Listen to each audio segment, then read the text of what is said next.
और खबर जो एनआरओ है वो मुकम्मल होता चला जा रहा है, लेकिन इलेक्शन से भागने के तमाम मंसूबे नाकाम होते चले जा रहे हैं। इलेक्शन में जाना पड़ेगा, क्यों जाना पड़ेगा, कुछ तफसीलात मैं आपके सामने रख देता हूं। लेकिन सलमान शहबाज को एफआईए ने क्लीन चिट दे दी है। यानी एफआईए को लगता है कि सलमान शहबाज ने कुछ किया ही नहीं, और एफआईए को इसलिए ये लगता है कि एफआईए को इस वक्त राणा सनाउल्लाह साहब कंट्रोल कर रहे हैं और वो उनके कंट्रोल में है।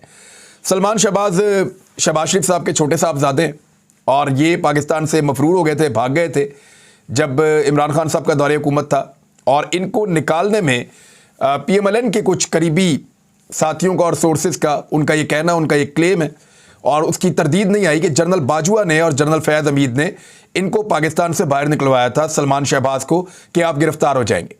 सलमान शहबाज पाकिस्तान छोड़कर चले गए थे, पाकिस्तान से बाहर रहे, इश्तिहारी थे, मफरूर थे, फिर पाकिस्तान वापस आते हैं, अचानक जादू होता है और इनके केसेस खत्म होना शुरू हो जाते हैं।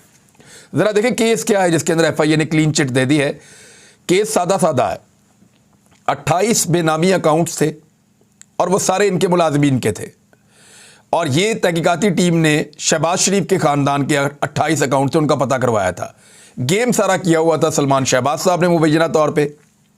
इन अकाउंट्स के ज़रिए 2008 से लेकर 2018 के दौरान 16.3 अरब रुपए की मनी लॉन्ड्रिंग की गई थी।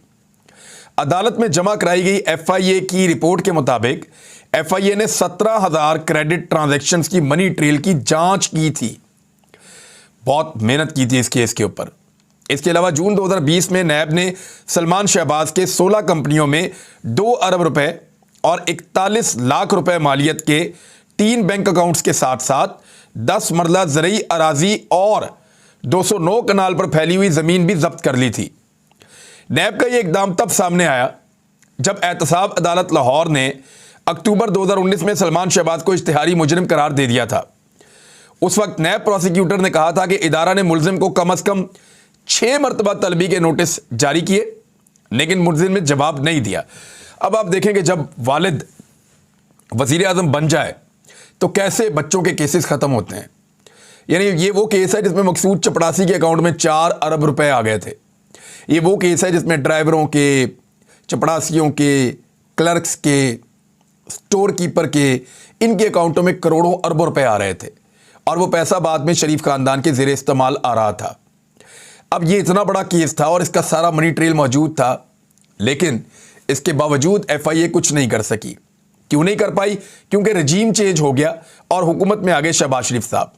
इदारे उनके कंट्रोल में आ गए और वहां से इदारों ने वही किया उसके बाद जो शहबाज शरीफ साहब चाहते थे, और जो बात नहीं मान रहे थे उनको या तो हटा दिया गया उहदों से या कहीं भिजवा दिया गया। जैसा कि शहबाज शरीफ साहब को जिस जज साहब ने बाइज्जत बरी किया, उनको 25 लाख रुपए की मुबैना तौर पे नौकरी फराम कर दी गई है फौरी तौर पे।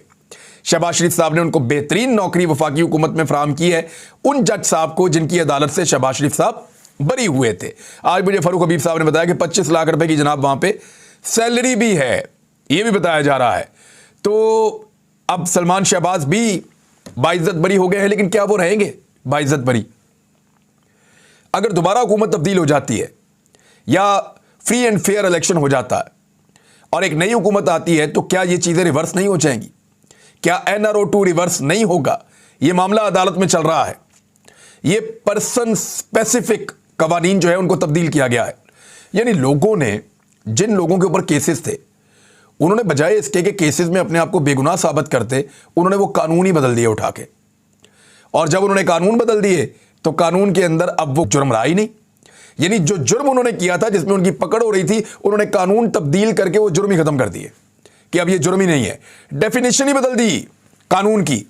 तो इस तरीके से वो बच्चे हैं, इसको कहते हैं एनआरओ 2। लेकिन ये रिवर्स होगा। मेरा ये ईमान है कि पाकिस्तान के साथ ज्यादती करने वाले लोग, पाकिस्तान को लूटने वाले लोग एक अरसे तक तो मौज मस्ती कर सकते हैं, लेकिन बिलाखिर उनकी पकड़ होनी ही होनी है और वो पकड़े जाएंगे।